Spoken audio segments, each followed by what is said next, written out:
ஷாருக் கானே வந்து நான் பண்ணணும் அப்படின்னு ஆசைப்பட்டேன், ஷாருக் கான் சார் சொன்னாங்க. எனக்கு வந்து இதுல உடன்பாடே இல்லை. சில படங்கள் வந்து நம்ம ஊருக்கான படங்கள். இப்போ நம்ம ஊர்ல கிராமத்தில் நடக்கிற ஒரு விஷயத்த, நம்ம ஊர்ல வந்து கல்லி கிரிக்கெட்டு, ரோட் கிரிக்கெட்டு, இதெல்லாம் வந்து அந்த ஊர்ல கிடையாது. அது வந்து ஒரு நகரம், அங்க வந்து வேற மாதிரியான ஆடியன்ஸ். எல்லா படங்களையும் வந்து ரீமேக் பண்ண முடியாது. ஓகேங்களா? மகாராஜா ரீமேக் பண்ணலாம். மகாராஜா ரீமேக்னா யூனிவர்சல் தீம். லப்பர் வந்து நேட்டிவிட்டி சப்ஜெக்ட். ஓகேங்களா? இப்போ டூரிஸ்ட் ஃபேமிலி எப்படி அங்கே போய் பண்ண முடியும்? கரெக்ட். டூரிஸ்ட் ஃபேமிலி வந்து நம்ம ஊர்ல ராமேஸ்வரம் ஒருத்தர் வந்திருக்காரு, இதை எப்படி போய் ரீமேக் பண்ணுவீங்க? எங்கேருந்து வராரு சொல்லுவீங்க? பாகிஸ்தான்லேருந்து வராரு சொல்லுவீங்களா? என்ன சொல்லுங்க? அந்த மாதிரி தான் இது இருக்கு. இல்லை பங்களாதேஷ்ல வராரு சொல்லுவீங்க. பங்களாதேஷ் எப்படி வர முடியும்? ரோட்லேயே வரலாம். பங்களாதேஷ் கடல் வரணும்னு அவசியமே கிடையாது. அப்போ கான்செப்டாவே மாறுது இல்லை. டூரிஸ்ட் ஃபேமிலி தான் நம்ம நேட்டிவிட்டி படம். லப்பர் வந்து நம்ம நேட்டிவிட்டி படம். ஓகேங்களா? ஸோ ஒரு படமும் நம்ம நேட்டிவிட்டி படம். இதே வந்து டிராகன் வந்து ஹிந்தியில் பண்ணலாம், பிரச்சனையே கிடையாது. டிராகன் வந்து எல்லா ஊர்லயும் நடக்கிற யங்ஸ்டர்னுடைய பிரச்சனை. அது யங்ஸ்டர் இப்படி எல்லாம் பண்றாங்க அப்படின்னும் போது அது யூனிவர்சலான சப்ஜெக்ட்.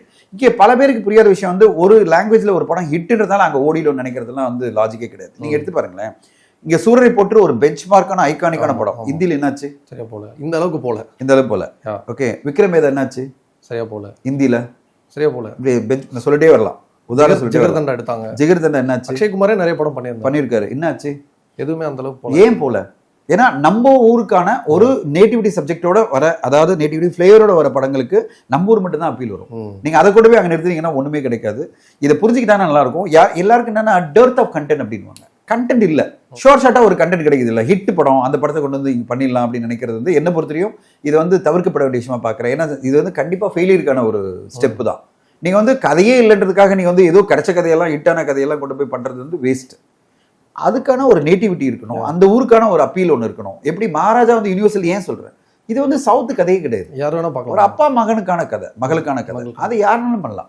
திருஷ்யம் எது நேட்டிவிட்டியே கிடையாது. அது வந்து அப்பா குடும்பத்துக்கான கதை. அது எல்லா ஊர்லயும் அப்பா வந்து குடும்பத்தை காப்பாற்றணும்னு போராடுவார் அப்படின்ற கதை வந்து நீங்க எடுக்கலாம். இப்போ லப்பர் பந்தெல்லாம் என்னது, கிரிக்கெட் ஆடிட்டு இருக்காங்க, லோக்கல் ஆடுறாங்க, வில்லேஜில் ஆடுறாங்க. இதெல்லாம் எந்த ஊர்ல பாம்பேல வந்து நீங்க அந்த மாதிரி படத்தை காமிச்சிங்கன்னா பாம்பேல பார்க்க மாட்டான். ஏன்னா அவனுக்கு எந்த வகையிலும் கனெக்ட் ஆகுது படம். ஸோ இதை புரிஞ்சுக்கிட்டாங்கன்னா நல்லது. இல்லைனா வந்து நீங்கள் டெஸ்பரேட்டாக ஏதாவது படத்தை ரீமேக் பண்ணணும், ஏதாவது ஹிட் ஆயிடுச்சுல பெஞ்ச் மார்க் படம், இது உடனே ரீமேக் பண்ணிடலாம் அப்படின்னு வாங்குறது வந்து ஒரு முட்டாள்தனமாக டெசிஷனாக மாறிட்டு தான் நான் எதிர்பார்க்குறேன்.